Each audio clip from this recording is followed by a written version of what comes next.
दिवा फार्मा। जैसे कि हमने अपने आगे इंट्रोडक्शन वाले वीडियो में बात की थी कि अब से हम बी फार्मेसी फर्स्ट सेमेस्टर का जो सिलेबस है वो स्टार्ट करने वाले हैं। तो आज हम बैचलर ऑफ फार्मेसी के अंदर जो सेमेस्टर 1 में ह्यूमन एनाटॉमी एंड फिजियोलॉजी जो सब्जेक्ट है उसके बारे में पहले चैप्टर से ही शुरुआत करने वाले हैं। तो आज हम उसके यूनिट 1 के सिलेबस के बारे में डिस्कशन करते हैं कि उसके यूनिट 1 में क्या क्या आता है। तो एचएपी का जो यूनिट 1 है उसके अंदर इंट्रोडक्शन टू ह्यूमन बॉडी आता है, जो आज हम शुरू से ही पढ़ने वाले हैं। तो फ्रेंड्स, अगर आपको ये पूरे बोर्ड में लिखे हुए नोट्स या फिर इस कंटेंट की कुछ अलग नोट्स चाहिए तो हमारी जो टेलीग्राम चैनल है दिवा फार्मा करके, उसमें हम सारी नोट्स अपलोड करते हैं। तो आप जल्दी से ही हमारे टेलीग्राम चैनल को ज्वाइन कर लीजिएगा। डिस्क्रिप्शन लिंक में हमने टेलीग्राम की लिंक दी है। तो स्टार्ट करते हैं। फर्स्ट है इंट्रोडक्शन टू ह्यूमन बॉडी। इस यूनिट के अंदर हमें कुछ सब चैप्टर्स आप दिए गए हैं। हम उन सब चैप्टर में से आज टोटल 2 सब चैप्टर्स पढ़ने वाले हैं। पहला जो चैप्टर है definition and scope of anatomy and physiology, this is the first topic. The second topic is level of structural organisation. The third topic is body system. Fourth is basic life process. Last is homeostasis and the last is basic anatomy terminology. तो आगे हमने बात की थी कि pharmacy में आगे जाके फार्माकोलॉजी सब्जेक्ट पढ़ने को आता है। तो फार्माकोलॉजी सब्जेक्ट पढ़ने के लिए आपका बेसिक जो है वो एनाटॉमी एंड फिजियोलॉजी के सब्जेक्ट से ही क्लियर होता है। और दूसरा जो है वो लेवल ऑफ स्ट्रक्चरल ऑर्गेनाइजेशन, तो वो हम आगे पढ़ने ही वाले हैं। तब हम देखेंगे बारी बारी एक चैप्टर करके।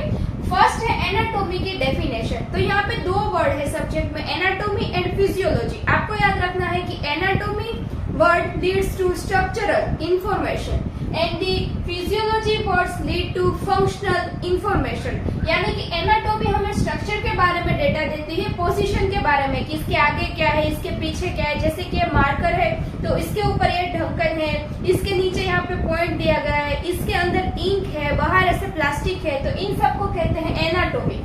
नेक्स्ट है फिजियोलॉजी। फिजियोलॉजी जो है वो फंक्शन से रिलेटेड होता है। फंक्शन के बारे में देखें तो इसका कार्य क्या है, ये काम क्या करता है। जैसे कि मार्कर जो है लिखने का काम करता है, तो इसका जो फंक्शन है, इसकी फिजियोलॉजी है वो लिखने की हुई। तो हम डेफिनेशन देखें, anatomy it is the branch of science that studies the physical structure of human body.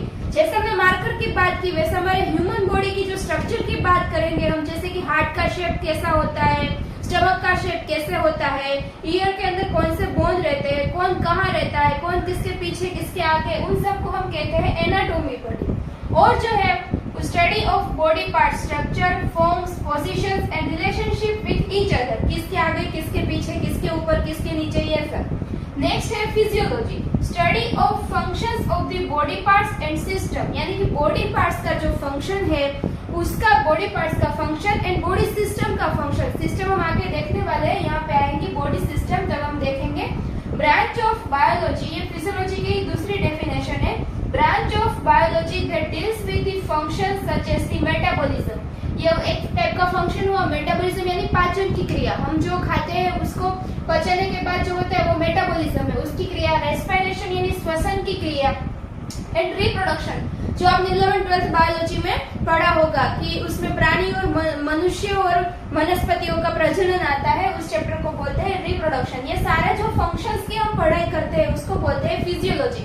तो आपको बेसिक क्लियर हो गया कि इस subject human and anatomy physiology subject के अंदर आपको टोटली ह्यूमन बॉडी के बारे में पढ़ना है। अब human anatomy and physiology subject की डेफिनेशन हो गई। अब उसका स्कोप देखते हैं। स्कोप ऑफ एचएपी यानी ह्यूमन एनाटॉमी एंड फिजियोलॉजी, तो उसका पहला जो स्कोप है it is the base for, basic है। हमने आगे बात की कि ह्यूमन एनाटॉमी एंड फिजियोलॉजी है वो सारे फार्मेसी सब्जेक्ट के लिए बेसिक है। Base for understanding of physiology, physiology हमने सीखा कि ह्यूमन बॉडी के फंक्शन। एंड पैथोफिजियोलॉजी की जो डिजीज के रिलेटेड होती है कि कौन से फंक्शन में कौन सा चेंजेस होता है जिसकी वजह से डिजीज होता है, तो उसको बोलते हैं पैथोफिजियोलॉजी। इन दोनों की स्टडी और अंडरस्टैंडिंग करने के लिए जो ह्यूमन एनाटॉमी एंड फिजियोलॉजी है वो हमें बेस प्रोवाइड करता है। Helps to study human evaluation, human evaluation की स्टडी हम कर सकते हैं। उसका डेवलपमेंट भी हमें पता चलता है जब हम ह्यूमन एनाटॉमी एंड फिजियोलॉजी के बारे में पढ़ते हैं। अगर उसका अगला स्कोप देखें तो टू अंडरस्टैंड द पैथोलॉजी, हमने आगे बात की पैथोलॉजी की, यानी कि वो ऐसे फंक्शंस की जिसमें कुछ चेंजेस होता है बॉडी की जनरल मैकेनिज्म में, और डिजीज होता है। Pathology of disease and pathological changes. Pathological changes यानी क्या, जैसे हम देखें कि हमें कोई बीमारी हुई, न्यूमोनिया हो गया, तो ब्रोंकल अस्थमा हो गया, तो उसके पीछे क्या होता है कि हमारे कुछ बॉडी के सेल्स टिश्यू में कुछ चेंजेस आता है, कुछ हार्मोन्स में चेंजेस आता है, तो उसको बोलते हैं pathological changes. For determining the techniques of surgery, अब कितनी सर्जरी होती है, जैसे कि प्लास्टिक सर्जरी होती है, हार्ट ट्रांसप्लांट होता है, किडनी ट्रांसप्लांट होता है, लीवर ट्रांसप्लांट होता है, तो इन सारी सर्जरी को स्टडी करने के लिए पहले हमें उसका बेसिक स्ट्रक्चर पढ़ना होता है, उसके फंक्शंस देखने होते हैं। तो ये सब सीखने के लिए हमें एचएपी जो है वो उस सब्जेक्ट का स्कोप प्रोवाइड करता है। To understand the mechanism of various drug, हम काफी ड्रग्स आगे पढ़ने वाले हैं फार्मेसी में कि वो वेरियस डिजीज को ट्रीट करती है, तो किस मैकेनिज्म से ट्रीट करती है, कहाँ जाके किसको स्टॉप करती है, किस हार्मोन को बढ़ाती है, किसका सीक्रेशन बढ़ा देती है, ये सब पढ़ने के लिए एचएपी पढ़ना जरूरी है। तो अब ये डेफिनेशन एंड स्कोप तो बेसिक था, आगे से जो हम चैप्टर अभी पढ़ेंगे उसके बारे में जीक्यू की थियोरी में क्वेश्चंस पूछे जाते हैं, और ये हम सिलेबस जो है पीसीआई के अकॉर्डिंग पढ़ रहे हैं, तो काफी सारी एग्जाम में इसके अंदर से क्वेश्चन आ सकते हैं, तो आप इसकी नोट्स है टेलीग्राम लिंक में से ले लेना। लेवल ऑफ स्ट्रक्चरल ऑर्गेनाइजेशन, तो हमने जैसे सिलेबस में टॉपिक देखा था, तो पहले स्कोप एंड डेफिनेशन और अब लेवल ऑफ ऑर्गेनाइजेशन देखने वाले हैं।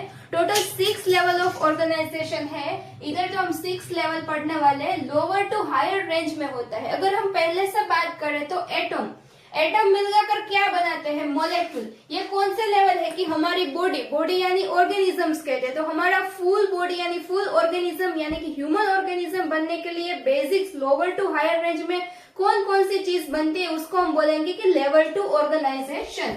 पहले होता है एटम मिलाकर बनाते हैं मॉलिक्यूल से मिलकर बनता है सेल, फिर सारे सेल मिलाकर बनाते हैं टिश्यू से बनता है ऑर्गन, और ऑर्गन से बनता है ऑर्गन सिस्टम। इन सब के बारे में हम आगे देखने वाले हैं। ऑर्गन यानी हम जैसे बोल सकते हैं कि हमारे शरीर के विभिन्न अंग, जैसे कि हाथ है तो एक ऑर्गन है, आई है तो ये एक ऑर्गन है, नोज है तो वो एक ऑर्गन है, हार्ट है तो वो एक ऑर्गन है, इस तरह से।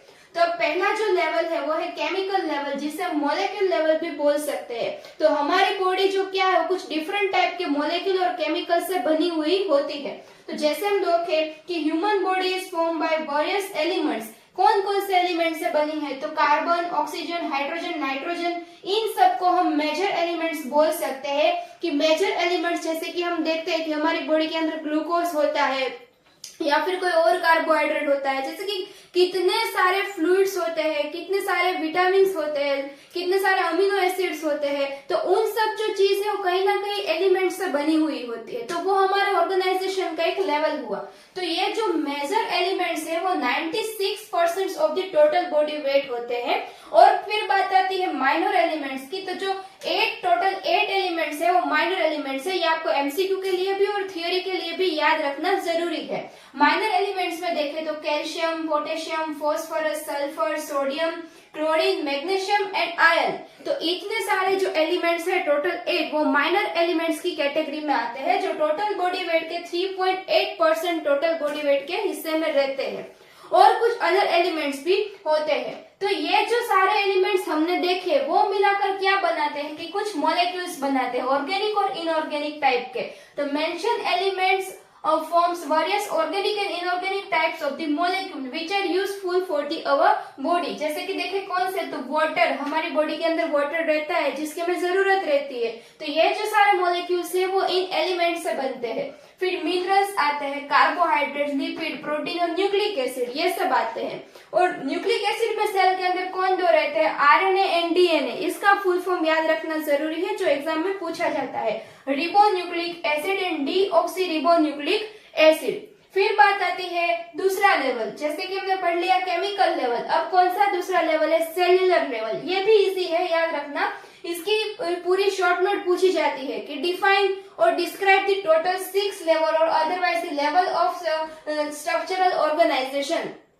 तो इसके अंदर देखें कि मैक्रोमोलेक्यूल्स जो आगे हमने देखे, लिपिड, प्रोटीन, फैट, ईटीसी, ये सब मैक्रोमोलेक्यूल्स बना के क्या बनाते हैं, ऑर्गेनेल्स बनाते हैं। ऑर्गेनेल्स हम किसको कहते हैं, जैसे कि हमने 11th-12th में पढ़ा था कि सेल के अंदर कुछ डिफरेंट चीज होती है, जैसे कि रिबोसोम्स होते हैं, लाइसोसोम्स होते हैं, मिटोकॉन्ड्रिया, न्यूक्लियस, गोल्गी बॉडी और सेल का फ्लूइड होता है। तो इन सब ऑर्गेनेल्स जो बनती है, mitochondria, nucleus, Golgi body, fluid के अलावा के जो ऑर्गेनेल्स है वो सब ऑर्गेनेल्स मिलाकर क्या बनाती है, एक सेल बनाती है। इसको हम कहते हैं सेल्यूलर लेवल, क्योंकि वो सब सेल का एक हिस्सा ही है।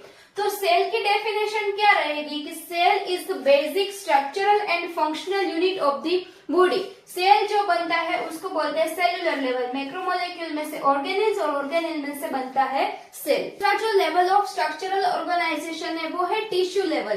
तो जैसे कि हमने बात की कि सारे मैक्रोमोलेक्यूल्स मिलकर सेल बनाते हैं, वैसे ही ग्रुप ऑफ सेल, बहुत सारे सेल मिलकर क्या बनाते हैं, टिश्यू बनाते हैं। तो उसको हम बोलते हैं tissue level. There are 4 types of tissue: epithelial tissue, muscle tissue, nervous tissue and connective tissue, जिसको हम आगे डिटेल्स में देखने वाले हैं, क्योंकि पूरे human anatomy and physiology subject में हमें इन सब के बारे में ही पढ़ना है। अभी तो इस लेवल ऑफ स्ट्रक्चरल ऑर्गेनाइजेशन में हमें सिर्फ नेम मेंशन करें तो इनफ है।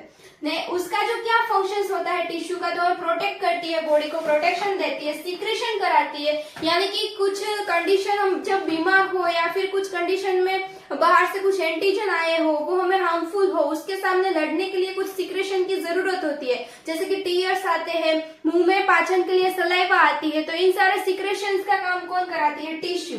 एब्जॉर्प्शन यानी क्या होता है कि जैसे कि हम कुछ खाना खाते हैं तो वो हमारे स्टमक में जाता है, स्टमक में जाने के बाद वो क्या वही रहता है, नहीं, वो वहां से एब्जॉर्ब होता है, वो यहाँ से एब्जॉर्ब होकर पूरी बॉडी तक पहुंचता है, तो उसको हम बोलते हैं एब्जॉर्प्शन। जैसे कि हम कोई दवाई खाते हैं तो वो भी पहले स्टमक में जाते हैं, एब्जॉर्ब होती है।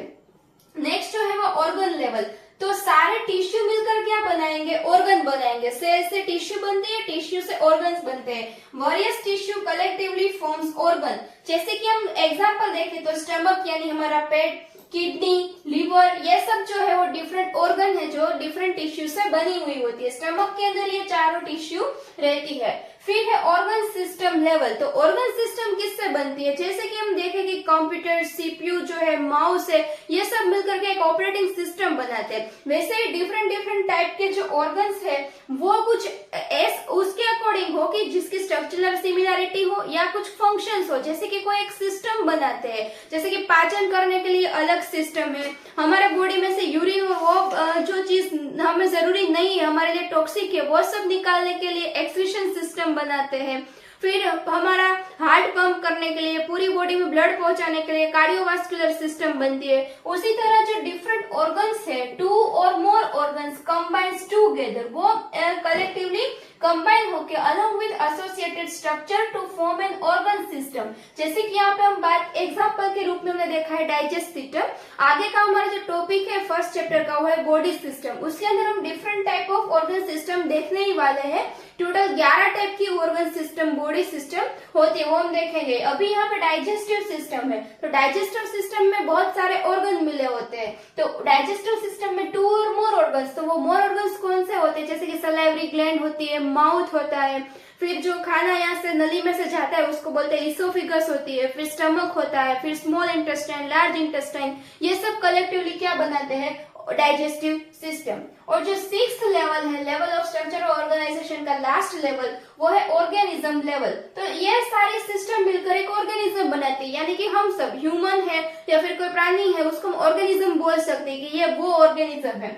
Many system combines to form organism. तो ये ऑर्गेनिज्म कभी पूरा मैन्युअली होगा, पूरा परफेक्ट होगा कोई ऑर्गेनिज्म जब उसकी जो सारी सिस्टम है वो अच्छे से वर्क कर रही हो। हम अभी यहाँ पे है, हम काम कर रहे हैं, हम डेली हमारा रूटीन कर सकते हो, किस वजह से, क्योंकि हमारी जो सारी सिस्टम है वो अच्छे से काम कर रही है, सारी सिस्टम बिल्कुल ठीक है।